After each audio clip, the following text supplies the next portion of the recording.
Okay. Hmm. Well, when these things don't connect, welcome to Black Men Speak, a podcast that highlights ordinary Black men doing extraordinary things. I am your host, Keith Dent, and we are back for another episode. It's been a minute since we have connected, and it's great to see everyone. I hope everyone had a great summer. And tonight you're in for a special treat if you were able to stick around because what we have is kind of in baseball terms is called a double header. We're going to have two shows back to back, one that we're having right now and one at 8 o'clock, which a special guest, which I will not tell you. It's going to be a surprise. But the first half, we're going to focus on that now. And we're going to be talking with, uh, and the topic's going to be preparing yourself for the come up.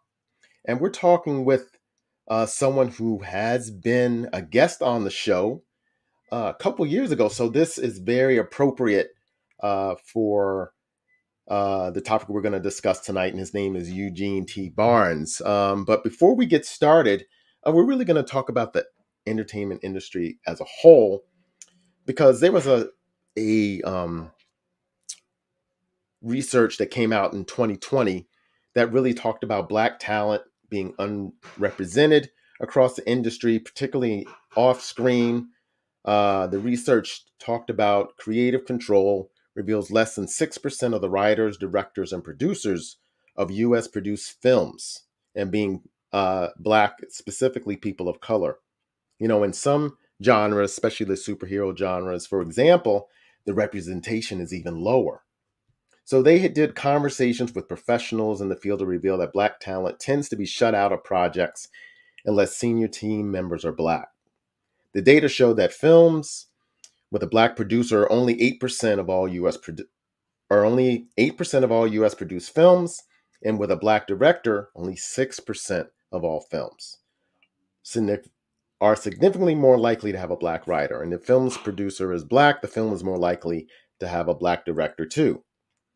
So the same holds true in TV. When the show's creator is Black, it is much more likely that the showrunner, the leading producer, is Black. Specifically, more than 4 out of 5 shows with a Black creator have a Black showrunner.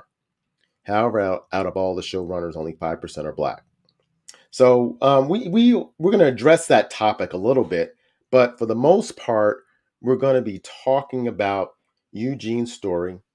He's a very unique brother, and I know him personally, and I've seen his growth. But a little backstory: he's a husband, father, and a stand-up comedian. He's also an actor, writer, producer, singer, rapper, and advocate for Black family and marriage. So he's doing a lot of stuff.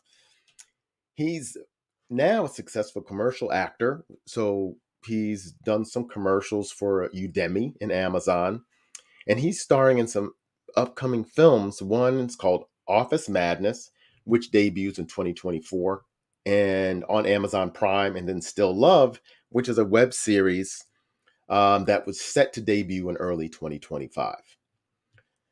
A couple years ago, I interviewed him for something that he co-wrote called The Come Up, and that's a web series that was inspired by Richard Pryor, and it did very well at some film festivals like the Georgia Shorts Film Festival, Vegas Movie Awards, and the New York International Film Awards, just to name a few. So he also has a production company with his wife Bernadette, and they make up a duo called Booking the Barnes. And so he does a lot of music, comedian or comic stuff on this in his act. So we are really looking forward to speaking with him today. Um, so Eugene, what's up, my man? How you doing? Hey, how you doing, Keith? I'm good, man. Thanks for having me. Yeah, how was your summer? Summer was busy. Yeah, Yeah, a little bit of a blur. A lot of work. We were around, doing stuff in around New Jersey. Music, comedy stuff. So we were very busy. yeah, you've been pretty busy since you were on the podcast. Yeah. I guess it's been a couple years now. So Yeah. Yes. yeah, and then, so the first thing I want to talk about is that you kind of, because before we really focused on your comedy and your writing, Hmm. but now Yep. you've done a couple of commercials. Yeah. You mentioned Yeah. Yeah. Udemy and then Amazon. So I'd love to Yeah. hear, what was that like? How was that different this just from being like on stage? And you Yeah. when you're a comedian, you kind of pretty much control, Yeah. the act and everything. So how was doing Yeah. commercials? How was that process?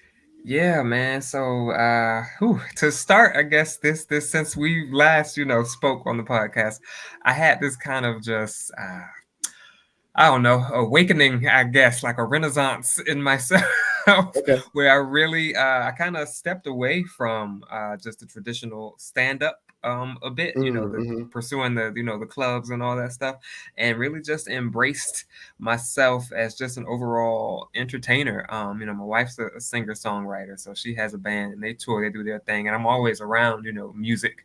And I started actually in acting before stand up, so it's all Oh, okay. always kind of been in there. But this year, man, yeah, really just stepped away from the grind of the comedy scene. It can be a real, all of it's a Mm, grind, but comedy in particular could be kind okay. of gritty. Just being, in the clubs, vying for the spots and like all that Right. stuff. So I kind of Okay. stepped away from, the politics of it, and stepped away from traditional like stand-up sets.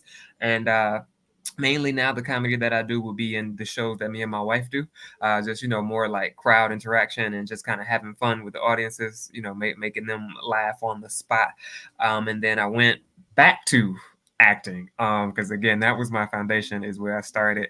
And the transition happened, I think, because I was doing the comedy, doing the shows, doing well, but I realized I had kind of bigger aspirations, I would say, Mm, and I needed okay. something to put a little bit more spotlight on me and a little bit more notoriety. So I'm like, well, I think acting could do that, depending on Okay. what I Okay. could land in book. And so yeah, man, the commercials is where it was an easy transition from comedy to commercials. uh they look for a lot of people with comedy background when they're casting commercials, so it was Oh, just a okay. natural transition, natural flow. So I Mm, went there, man, and I had some success, man. Like I said, books for some pretty major brands so far, hoping to book some more. And it's been great. It's been like I was actually 2 weeks ago, I was in Toronto, Canada, oh, on a wow. Okay. commercial shoot. Yeah, they flew me out, paid for everything, put me up in a hotel right in downtown Toronto. I had cars taking me around. I was like, I got to Okay. do more of this.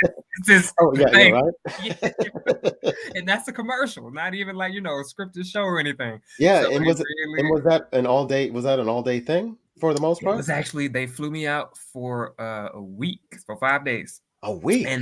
a week in the commercial shop for 2 of those days. And so the first day I arrived, hit the airport, then went straight to a fitting to get fitted in all my outfits for the Okay. commercial. Okay. And then we shot the next 2 days, and I had a day off, and then we shot the 2 days after that, and then I had a travel day to get back home. So it was a thing. Like it was a whole Wow. Okay. yeah. And so I was And like, and I need to do this. So and you don't really get to improv as much on that, or have as much, well, or do you get a chance to? Oh, not I'd like to change a word here or there, or mm-hmm.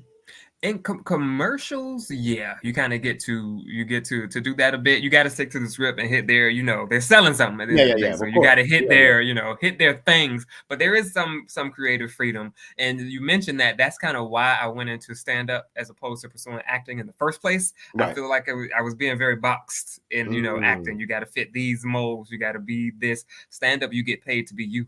So now that I've done that, and I realize that they're more similar than I originally thought. Even okay. in the even in some of the scripted work, which I'm pursuing now, trying to get on some TV shows and things like that. There's opportunity to to play. You're not always totally locked into a script. It really depends on your like director and the writer. And So I guess for with the people, industry now so broad and there's just so many channels, yeah, there's yeah, just so much more opportunity hmm, to kind of find something that fits your personality.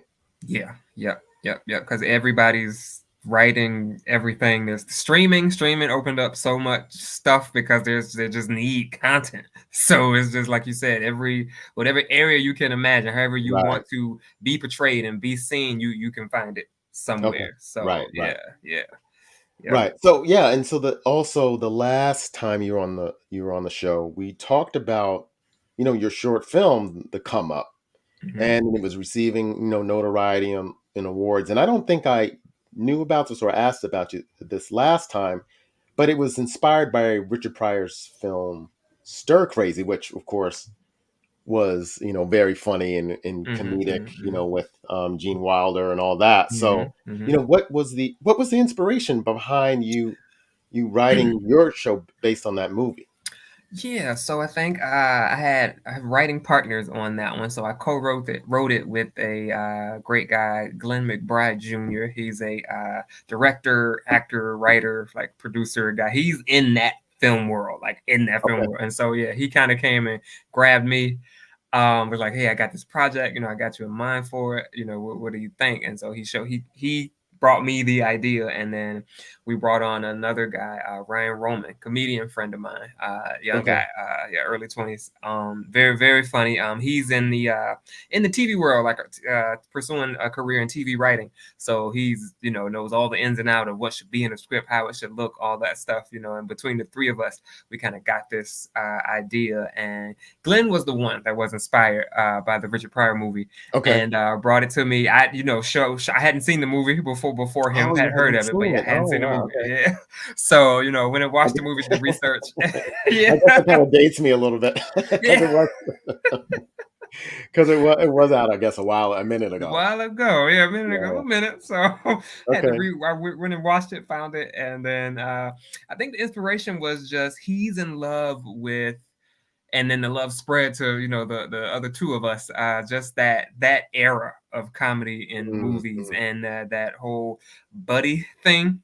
He Right. really Okay. loved, you know what I mean, the antics that will follow, just Mm, two crazy friends, you know what I right. mean. And so that's kind of the mold we took when writing it. So the storyline of the come up is just one guy, me, who I play. He is getting ready to propose to his longtime girlfriend, Eleanor, and he needs a ring, but it's broke. So basically, Glenn's character says, I got to hook up for a ring. So he takes me to the guy, purchase the ring, whatever. Then we later find out the ring is stolen. And so they're pursuing us to get the ring back. And we're trying to, ducking and hiding. And so it has that feel of Yeah. those type Yeah. of movies. You Absolutely. know what I mean? Yeah, yeah, yeah. Yeah. So Oh, no doubt. yeah, No doubt. yeah, That definitely sounds like buddy movie, the yeah. Richard Pryor-esque, you know, Right, right, right, right, right. the antics that you can get to. And Mm-hmm. so then this is, I guess, also part of a web series or will be. Mm-hmm. Mm-hmm. And I think that was the main goal, was to get to that, correct? Yeah, yeah, yeah, yeah, yeah. And so what was your part in actually helping it get to a web series, or now that it will be a web series? Mm-hmm. What has been your part in navigating that, and how has that process been? So, as apart from like writing it, that was my main goal.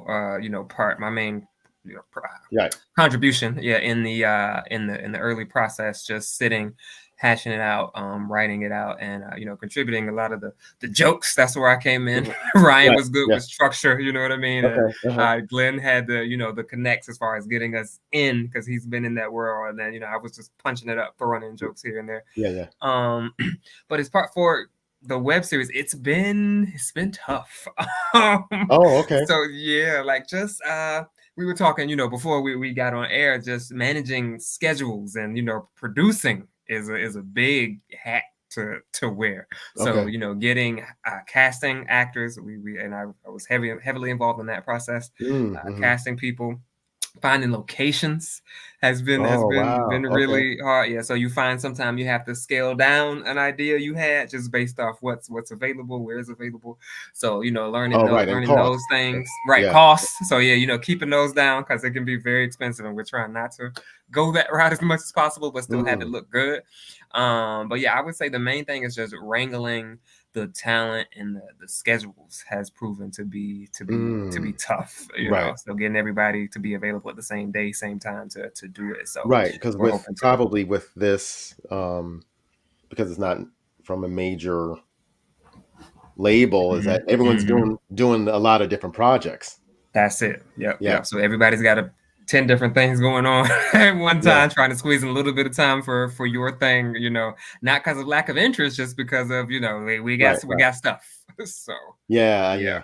And it's funny because you just don't think of those things. I guess especially when you're bootstrapping a project, you Hmm. just Hmm. think, oh, the the entertainment industry or Warner Brothers will handle that part, or wait, Uh-huh. you mean Uh-huh. I got to do it? I got to do all of it, top to bottom. It's me, and then on top of that, I got to get in the zone to act in it as Yeah. Oh, well. right. So Okay. it's all, yeah, it's Right. a lot. And so I'm sure that can be doubly hard, especially Yeah, handling all of that. But yeah. yeah, and usually what's the normal time frame for when you put, especially now with streaming and everything, Hmm. when Hmm. you from start to finish the show to it actually getting on where people can see it. Yeah. So I mean, it really varies. I've known people to get stuff on air and like shot and done, edited within 6 months. But that depends on, your team, who's available, what their skill level is and that thing. But then I've seen it take again, like my project that we'll talk about a little bit later. Office Madness, that was 5 years in the in Mm. the in the making, So it all varies. But on a project, the the scale that we plan for the come up to be, I would say we could probably shoot it in about 3 to 6 months, and then Mhm. getting it on air somewhere. Again, all depends on who what connections you have, how, you know what I mean, the doors that are available to you. So it could Okay. vary. Yeah. Because you actually shot it yet. So all the awards were just for the script. We just submitted the script to Okay. different festivals, which you can do, before you actually shoot a project. And the script did very well. Again, we won a lot of awards all around Mm. nationally and some internationally. So Okay. it did very well.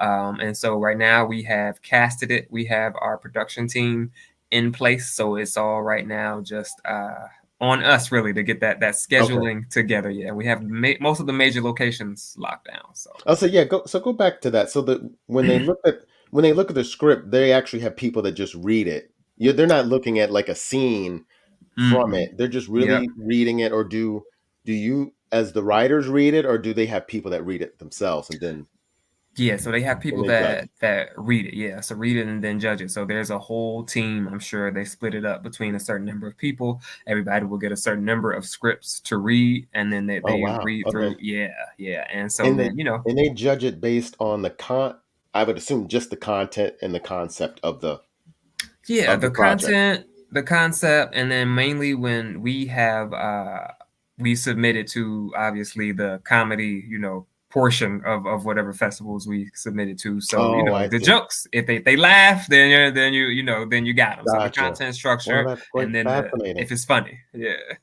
because I guess one of the part of things of comedy, especially when it's on screen, is who's delivering it and how it's being delivered. But when it's Yeah. written, you don't Yeah. really get that. So that's even you don't get that Yeah. intonation and seeing Yeah. that comedian. Wow. So Like bring that's it to really life. Yeah. yeah, that's And even so doubly yeah, impressive. Yeah.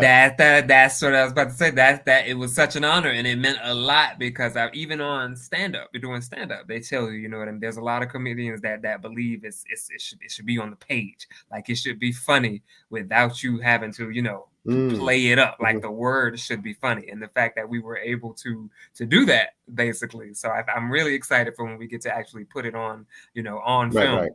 And Yeah, I think I it'll never be. thought about that because I guess when you're on stage, when your own comic, do you actually write it out and prepare it first before Yeah. do you strictly do off the cuff? comedy? Yeah. So me, I do a mix. I do a mix. I definitely Okay. write. And there's a range of comedic styles and how people do it. There's those Mm, comics that are every syllable, every vowel needs to be in the right place. And I wrote this set and I worked this set. Every word is just perfect. And no matter what happens around me, I'm gonna do this set. And you'll okay. see that Okay. something will happen in the room. They don't know, a heckler or whatever, they don't know how to handle it because they do their Mm, set. There's hmm. ones who, are more improv based. They go are straight off the cuff. But I like to write my stuff. I write based off just life experience. Mostly talk about the fam and like life experience, Right. Right. relationships, things like that. And then my goal is when I step on stage to know what I've written like the back of my hand. I know it is there, but I know it so well that I can improv around it. I Mm, can okay. dress whatever happens in the room. I can, if a topic comes to mind, I can riff on that for a little bit, address this guy in the front row, and then know where I am so well that I can come back and weave in and out of jokes and off the Oh, dome okay. stuff. Oh, Yeah, nice. That's awesome. yeah, Okay. yeah, Thanks for that. Because I guess I never thought. I mean, people write it out, but I never thought that. Oh, someone this if it's funny written, then they yeah, know they have something. So that's yeah, quite yeah. interesting. Because it's a monologue basically when you're doing a Yeah. stand, like you Yeah. you Absolutely. got it. You know what I mean? Yeah. So yeah. Yeah. So yeah, and so then you kind of have two great projects coming up. Mm-hmm. Office Madness, which is this fall, actually. I'm so excited. In Mm-hmm. Mm-hmm. November on Yep. Amazon Prime, and then Still Love, which is going to be in Mm-hmm. 2025. So, Mm-hmm. yeah, I'd love to hear about those projects. Yeah, Still Love is the most recent thing.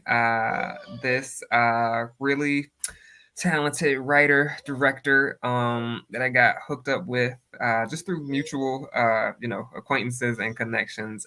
He goes by Ham, just one name. Okay. Yeah, really great guy, really talented. And again, he kind of like Glenn, I guess I attract these people, has like a nostalgia for like those 90s black cinema, Yeah, that's a good. It Love was a good Jones, era. It was a and good you know what I era. Yeah, mean? yeah, yeah. Yeah. Good era. Uh-huh. And so that's kind of like his thing. So Still Love is basically centered around this couple, Nikki and Ty. I play Ty in Okay. the series, and just their ups and downs. Like with their good, you see them in good times, you see them in bad times. You bring in their friend circle, and how different people talking in their ear, how they make them interact and Uh-huh. try to Uh-huh.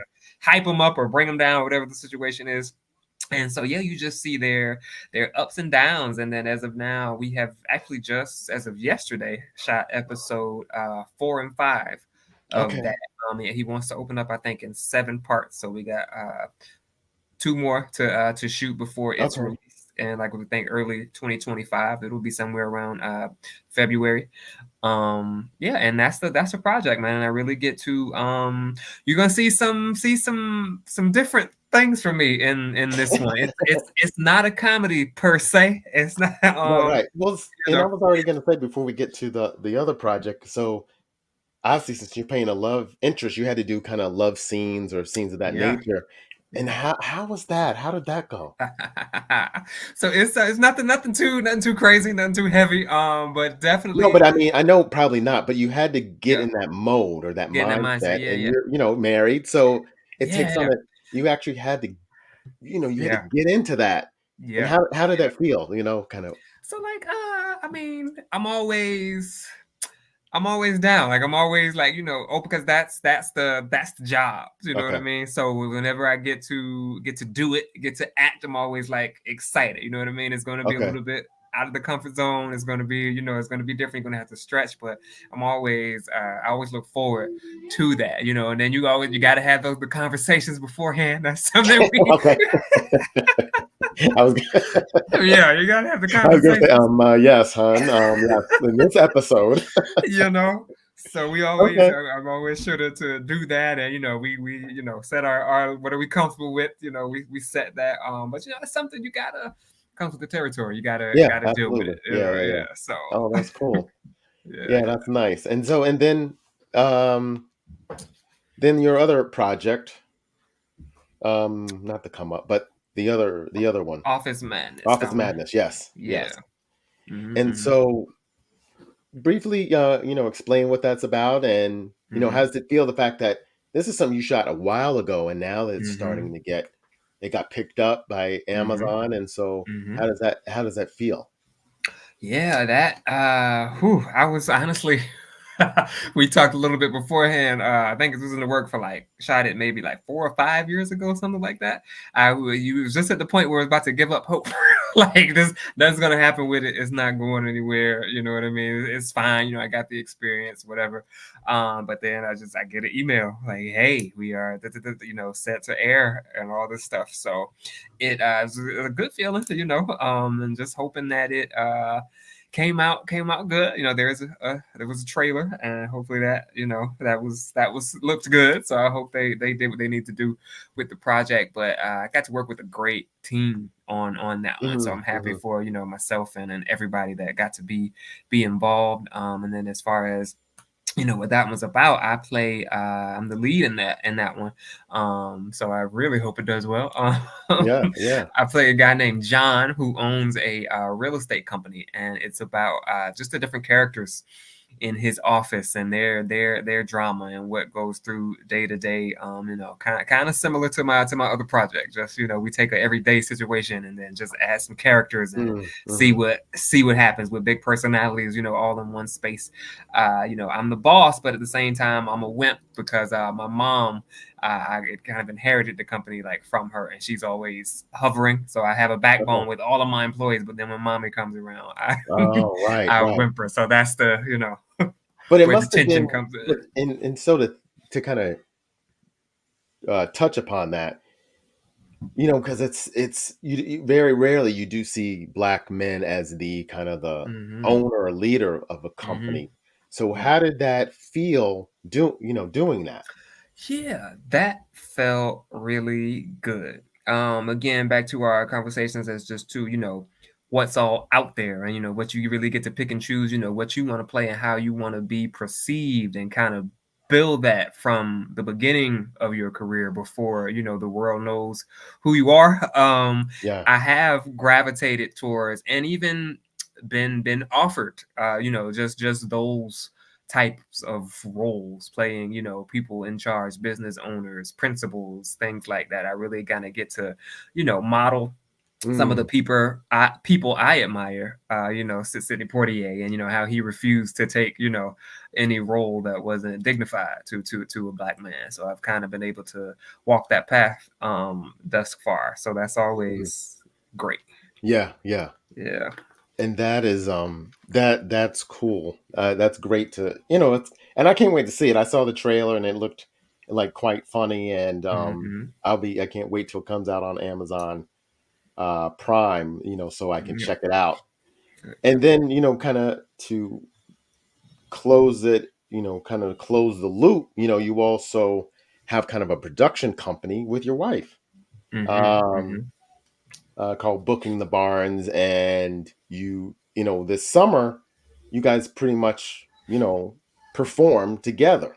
Hmm. And Hmm. so, yeah, talk about that, and how was that process, actually running a company together, and Yeah. how has that worked? Yeah, yeah. So, working with your spouse is the most, one of the most like rewarding, things you can do when you set out to do something together, and then you accomplish it. You see it starting to come to pass. And again, you mentioned like the summer. We had a really great summer. Worked with some really great organizations. We work with like the New York City Housing Authority on a few events. Mm, We worked with the NAACP to help them produce and perform at a few events. So it was a really, really good summer. We got a name out there as far as producing, music and trivia events, different things like that. We got to do some stuff with Pfizer and Fordham University up in the Bronx. oh, wow, We just okay. hosted an event for them, Yeah, so yeah, yeah. it's been really good. And getting to do it together can be a plus. But I will say that particularly since we were both artists, we were both very sensitive about Oh, wow, okay. yeah, about specifically about our art. And so we did a put a show together called Evening with the Barneses, and it's a mix of music and comedy with a live band, and it tells the story of our relationship, how we got together. Okay. Sitting down to write that with my wife was the hardest thing Oh that I've wow. ever had to do creatively, ever, because it's like when you're in a regular writer's room, you're pitching forth ideas, somebody Yeah, doesn't yeah, like yeah. your idea, it's fine, it is what it is. When your wife doesn't like your idea, it hurts a little Mm. bit more, and vice versa. So we would like, just as opposed to argue sometime, or we were sitting down to write that, we would just sit in silence and not say nothing. If we knew it wasn't, we would just sit. So we sat for like hours sometimes, just not talking, trying to work through whatever. So But again, so meaning the story wasn't accurate, or just how the story was being presented? just how it was being presented, more Okay. so. Like, I wanted to do, I tend to be big and grand, and like, let's do, you know what I mean, let's make Yeah, it a yeah, yeah. production. She tends to be very simple and very, and like, let's just do it. And so those Yeah, all two right.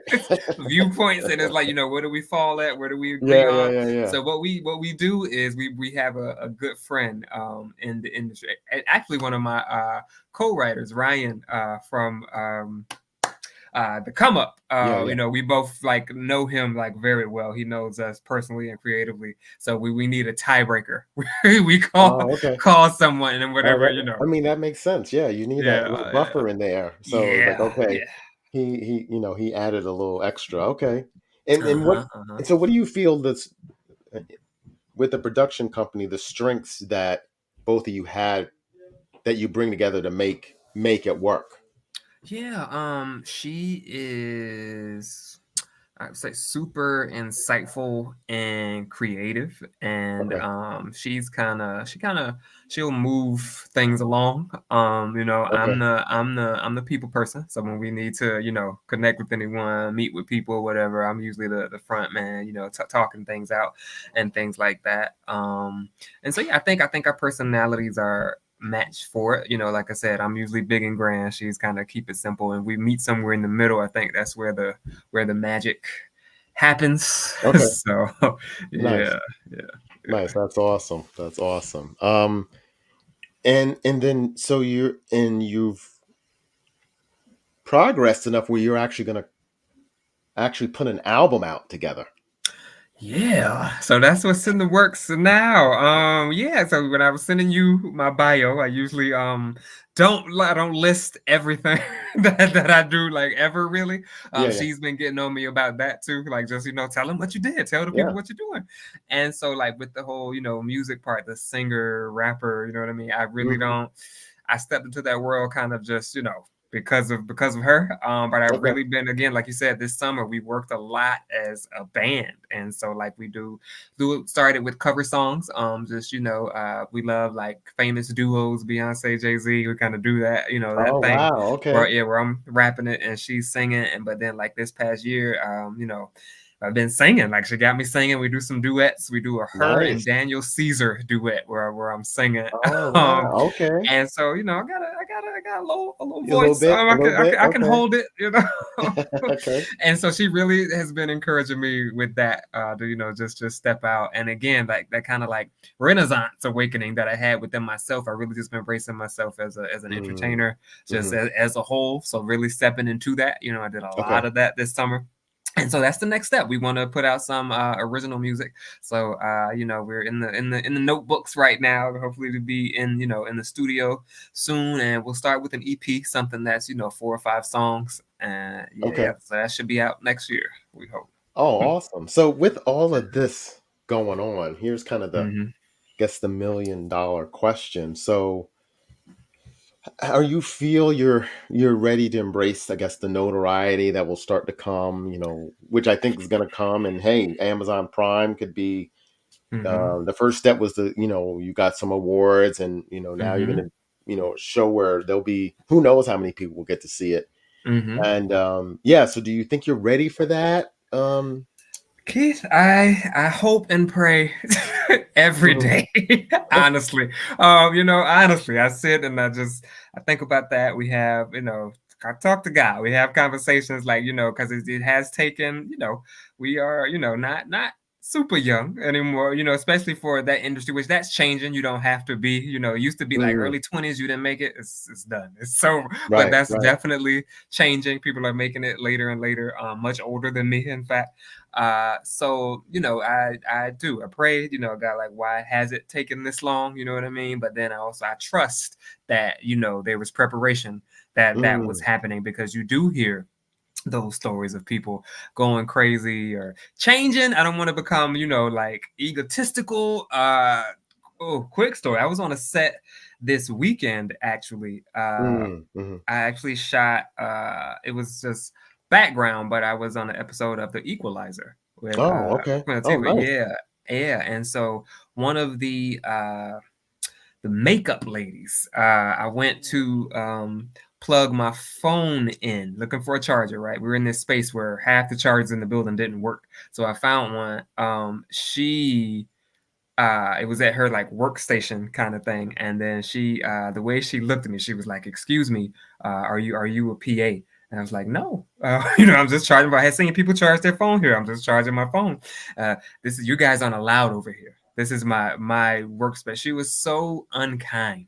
It Mm. almost felt like the feeling I got was that I had just drank from the whites only Oh, water wow. fountain. It was the way, the piercing look in her eyes when and it was like, it wasn't like a let me pull you aside. Hey, this is for, it was, she was loud in front of, like, if like the room stopped, Wow. Yeah. And so it was like, I never want to become that and think that Mm. you know what I mean? I always want Right. to be sure to treat people, correct. So again, that goes Wow. back to, I That's hope deep. and pray daily that That's I'm deep. ready to That's deep. receive what I Okay. want. Okay. And so Yeah. since so many of us, and we talked about in the beginning when I talked about there's so many, there is still a lack of diversity. I know it's, that research thing that I brought up was probably, Mm-hmm. it's 4 years ago, so things that might have Mm-hmm. changed a little bit, but probably not so much as of yet. But we have a lot of people of color that are trying to hone their talents for Mm-hmm. entertainment, whether it be TikTok or especially social media and Mm-hmm. entertainment. Mm-hmm. And then that moment does happen. How should especially young people, how should they prepare for things that come their way? What are some of the things that they should do if they're especially in the entertainment industry? Yeah, I would say mainly you gotta be ready. Like, do what you can do on your level, like where you are. I think definitely Mhm. like networking, Okay. um, networking across, like with the people you went to school with, the people from on your job. You know what I mean? So many times we want to like reach up and try to get to like Issa Rae and like let me get next to her, but Mm, like it's the people, like with all the projects that I have, coming to fruition, it's been those people that like my peers that we're making it happen together. And you got to realize it, it kind of happens in waves. Like, you'll get where you need to be and get to that level and to those bigger opportunities with your team, with your crew. You know what I mean? So build oh, that okay. now and value the people next to you, and what they bring, and be working. If you're a comedian, be out in the clubs, be writing, be telling the jokes. So when that opportunity comes, you're ready, because we're seeing that a lot too, where social media is great, but it's kind of affecting like every area of entertainment. There's singers, there's rappers, there's comedians that are getting known and getting notoriety from the social media. They're getting the views, but then, venues book them and they can't fill an hour worth of a music set or a comedy set. They can't hold the attention of an audience. So like, Mm, be ready, get in front of people and really like do what it is that you're doing. If you're a writer, like, right, be right. and having people So critique. yeah, in essence, be prepared to fail Be pre- that because TikTok is in one, it can be scripted and they yeah. do their own takes, and it's only a certain amount of time, but Mm-hmm, and mm-hmm. to do 30 minutes, or I mean, shoot, let alone 10 minutes, Yeah, yeah, yeah. Five yeah, is a lot when you don't yeah, it's a got it. lot, Yeah, it's a lot. yeah, But you get that one wah, wah, and then you're like, man, yeah. what am I going to do? Gotta You know, do. You gotta be able to yeah, fight through yeah. those moments, and you only get that in front of people. Like, yeah, you really gotta be able Wow, to right. Yeah, it's something Yeah. you don't really think about that. You're just like, Mhm, okay, mhm. oh, I'm funny. I can throw these scripted Mhm, social mhm. media things out there, and people are like giving me likes, Yeah, but it's not yeah, when yeah. it's a live thing. It's like it can be really tough. And then know your lane too. That was a big one that I had to learn. I struggled a lot towards the beginning of this year with just comparison and kind of just, especially since I've been doing it a while, and so I've seen some of the people that I started with get on like MTV, Comedy Central, and it's like, well, man, like what am I doing? But that Mm, wasn't it wasn't my lane. Like God really had to show me that, like to, look at what's in your hand, what I've given you, and operate in that. And that's this year, I think I really received that, and we took off and in what we mhm. do, Yeah, yeah. So yeah, yeah. Oh, that's great. That's fantastic. Yeah, thank you for that. And I hope people that are watching really take those things to heart and use the knowledge that you've given today. So yeah, Eugene, thank you for being on the show today. So how can people follow you to see more about your work, or when the show drops so they can watch Yeah. it? Yeah, I'd love to hear that, So yeah, and definitely we'll post everything. it. Yeah. Follow me at Book the Barnes everywhere, all social media platforms, and go to bookthebarnes.com to find out everything that my wife and I have going on. And if you're not busy, this coming Thursday at 7 p.m. at Art House Productions in Jersey City, we have a show called Barnes and Friends. Head to our website, bookthebarnes.com, to find out about that. It's us hosting some of our most talented friends. We got some comedy, music, and poetry happening all under one roof. That's this Thursday, 7 p.m. Art House production on Marion Boulevard in Jersey City. Well, Eugene, thank you for being on today. So the next time you're on, we'll have, I'm sure, a lot more to talk about. More. Yes, yes, yes. We'll be talking about, hey, we're just gonna put it out there. We'll be talking about your network show. So Come there on, you let's go. do it. Come on. Let's talk about it. Or your live concert series, or your tour. There you Yes, go. yes, yes, yes, yes, yes. All of that, all of that. All of that. All right. All right. Well, thank you, and we'll talk soon. All right, thank you for having me, Keith. All All right. right, You're bye, welcome. guys.